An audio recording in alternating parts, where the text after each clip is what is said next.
जैसा कि आप देख रहे हैं, मेरे साथ श्री के पाठक, अपर मुख्य सचिव शिक्षा विभाग मौजूद हैं और मेरे दूसरी ओर निदेशक प्राथमिक शिक्षा इस प्रेस ब्रीफिंग में हमारे साथ शामिल हैं। आज जो विषय आपको बताना है वह बिहार लोक सेवा आयोग के माध्यम से शिक्षकों की भर्ती या चयन के संबंध में बनाई गई नियमावली और प्रक्रिया के संबंध में है।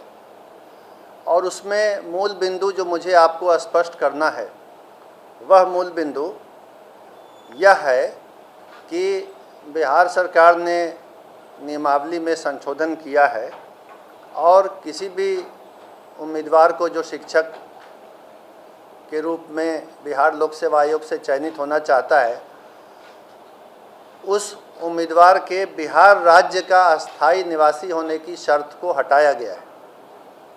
ये शर्त नहीं रहेगी कि बिहार राज्य के अस्थायी निवासी ही बिहार लोक सेवा आयोग की परीक्षा में शामिल हो सकते हैं। ये शर्त हटाई गई है। तो ये शर्त क्यों हटाई गई है? इस शर्त को नहीं रखा जा सकता है, रखना व्यवहारिक नहीं है, विधि सम्मत भी नहीं है, कानूनन संभव नहीं है ये शर्त रखना। ये बात समझाने के लिए, बताने के लिए मैंने आप सबको यहाँ बुलाया है।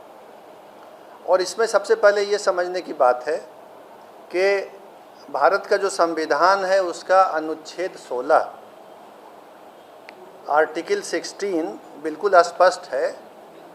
आर्टिकल 16 का सब आर्टिकल 2, सब क्लॉज 2, वो ये कहता है, मैं पढ़ के सुना देता हूँ।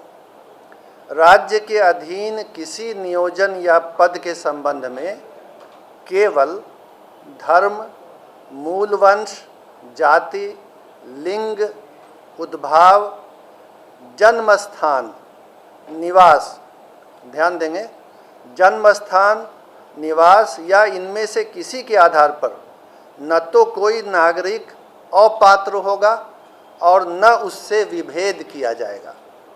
तो भारत के संविधान का अनुच्छेद 16 ये कहता है कि जन्म स्थान और निवास के आधार पर आप किसी उम्मीदवार को अपात्र नहीं कर सकते हैं।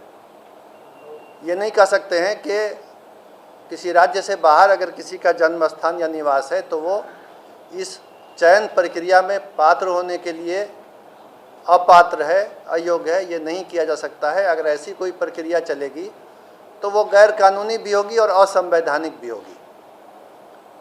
इसलिए ये संविधान के अंतर्गत कानूनी बाध्यता है कि निवास के आधार पर किसी को अयोग्य न किया जाए।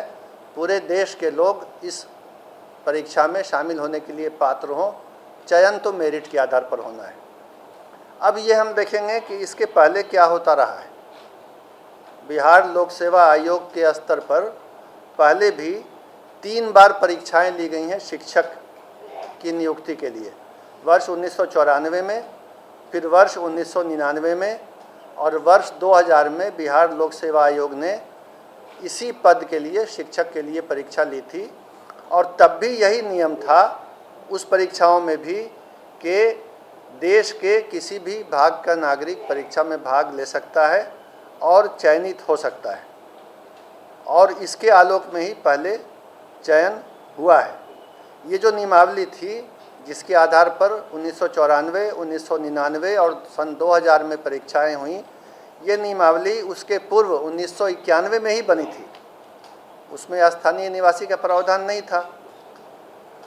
और इस कारण से इस बार भी जो बिहार लोक सेवा आयोग से परीक्षा होगी उसमें बिहार के निवासी होने का प्रावधान नहीं रखा जा सकता है। इसके बाद जो वर्ष 2012 की नियमावली बनी थी उसमें भी जब चयन हुआ, हालांकि उसमें स्थानीय निवासी होने का प्रावधान नहीं था, लेकिन उसके बाद भी चयन हुआ तो 1,68,000 रिक्ति के विरुद्ध जो नियुक्ति हुई तो राज्य के बाहर के मात्र 3,413 अभ्यर्थी चयनित हुए। यानी 1,68,000 में सिर्फ 3,000 से कुछ अधिक राज्य से बाहर के थे और बाकी सभी जो थे वो राज्य के अंदर के थे। तो इससे ये पता चला कि अगर ये नियम रखा भी जाता है कि राज्य से बाहर के अभ्यर्थी पात्र होंगे, तो उनकी किसी भी संख्या में, अधिक संख्या में, या जिसको अंग्रेजी में सिग्निफिकेंट नंबर कहते हैं, किसी विशेष संख्या में चयनित होने की संभावना बहुत कम है। ये बात भी शिक्षा विभाग ने पता कर ली है। अन्य राज्यों में, पड़ोसी राज्य सहित, उत्तर प्रदेश सहित किसी भी राज्य में अभी तक ऐसे किसी नियम की जानकारी नहीं मिली है जिसमें उसी राज्य के व्यक्ति पात्र हों, दूसरे राज्य के पात्र नहीं हों। ऐसी बात नहीं है। इस नियम के अंतर्गत बिहार के भी जो निवासी हैं वो उन राज्यों में पात्र हैं, अन्य राज्यों के निवासी भी उन राज्यों में पात्र हैं। अन्य राज्यों में भी यही स्थिति है कि स्थानीय राज्य का निवासी होने की शर्त नहीं है। इसके अलावा ये बात भी विचारणीय है कि 50% रिक्तियाँ आरक्षित रहती हैं। आरक्षण का नियम स्पष्ट है। जो आरक्षण का अधिनियम बिहार में है, सभी सेवाओं में लागू है कि आरक्षण का लाभ, आरक्षण के आधार पर चयनित होने का लाभ केवल और केवल राज्य के अंदर के निवासी को ही मिलता है। ये आरक्षण का नियम है, ये शिक्षक नियमावली में नहीं है, ध्यान देंगे। तो ऐसे भी चूँकि आरक्षण में ये नियम है और इस बार भी लागू होगा कि बिहार राज्य के अंदर के जो लोग हैं उन्हीं को आरक्षण का लाभ मिलेगा, तो 50% रिक्तियों पर तो आरक्षण के कारण बिहार के ही लोग चयनित होंगे। और बाकी पर जैसा मैंने बताया, पिछली बार का भी अनुभव है कि बहुत ही नाम मात्र को ही बाहर के लोग चयनित होते हैं।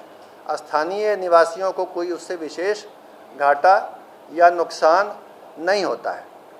और अंत में ये बात समझने की है कि जिस तरह हम लोगों ने ओपन किया है कि देश का कोई भी नागरिक यहाँ अप्लाई कर सकता है, यही दूसरे राज्यों में भी है। तो अगर विभिन्न राज्य इस तरह के नियम बनाने लगेंगे, हालांकि वो विधि सम्मत नहीं होगा, लेकिन अगर बनाने लगेंगे कि उसी राज्य के लोग अप्लाई करें, तो जाहिर है बिहार के भी जो युवक हैं, युवतियां हैं, जो अभ्यर्थी हैं, जो दूसरे राज्यों में नौकरी के लिए अप्लाई कर रहे हैं, चयनित हो रहे हैं, काम कर रहे हैं, उनके भी अवसर समाप्त हो जाएंगे। तो इसमें तो बिहार का भी घाटा है। अगर देखा देखी सभी राज्यों ने ये करना शुरू किया तो अवसर कम हो जाएंगे बिहार के अभ्यर्थियों के लिए भी। तो कुल मिला के ये किसी के हित में भी नहीं होगा।